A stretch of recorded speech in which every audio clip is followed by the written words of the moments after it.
اهلا بيكم في فيديو جديد من قناه الرحمه. النهارده هنكمل روايه ما وراء الماضي الملعون. لو انت اول مره تشوفني فانصحك انك ترجع تشوف الفيديو اللي فات عشان تفهم القصه اللي احنا هنتكلم فيها النهارده، ويا ريت تكمل الفيديو للاخر عشان لو عجبك تعمل لايك وتشترك في القناه وتشجعنا تحت في الكومنتات. مش عايز اطول عليكم اكتر من كده، ويلا بينا نخش في الفيديو النهارده.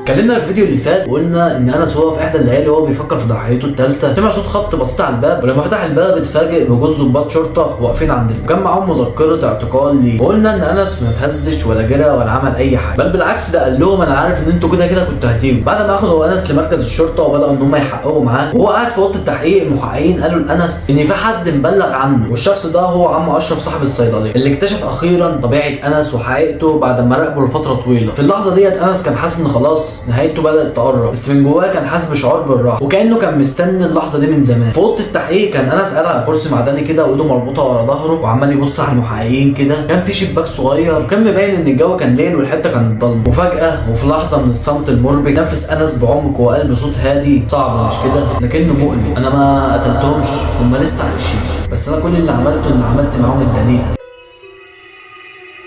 كانوا اعترفوا ده مفاجأة ليهم. كان المحققين بيبصوا له باستغراب، كانوا بيتوقعوا سماع حاجة تانية مختلفة. كانت الكلمات دي بتحمل أبعاد معقدة مليانة بالذنب والحيرة. كان أنس بيحاول يلاقي طريقة لتخفيف من أعبائه النفسية، بس للأسف ما كانش عنده أي خيار. قال: كنت أعيش في جحيم عالم رفضني، كنت أعتقد أنني لا أستحق الحب ولا أستحق شيئا سوى العذاب، ولم أكن أرى سوى هؤلاء الأشخاص كوسيلة لانتزاع الألم الذي شعرت به، لكنني لم أقتلهم بل كنت أريد أن أنزع لهم شرفهم.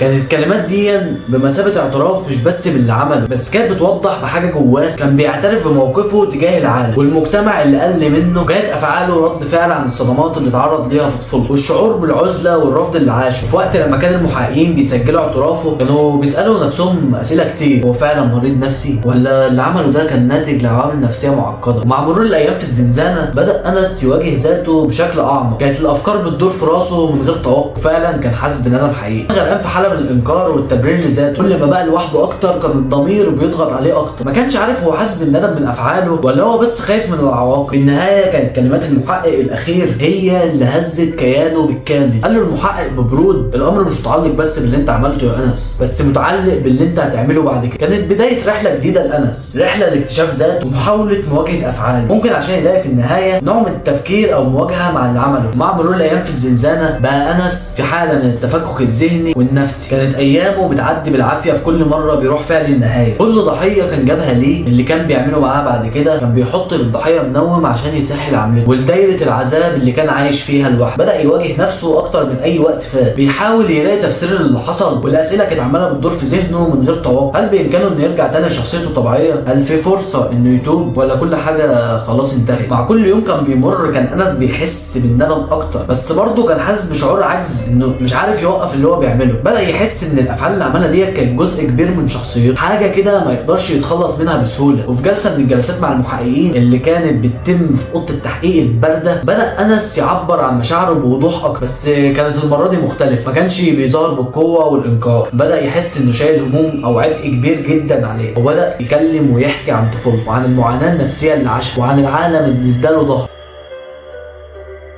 كده نكون وصلنا لنهايه الفيديو النهارده. لو الفيديو عجبك ما تنساش تعمل لايك، تشترك في القناه وتشجعنا تحت في الكومنتات. كان معاكم محمد ابراهيم، وده كان الجزء الثاني من روايه ما وراء الماضي الملعون. ولو انتوا عايزين الجزء الثالث هتشوف تفاعل باذن الله كتير منكم في الفيديو ده. في الفيديو الجاي.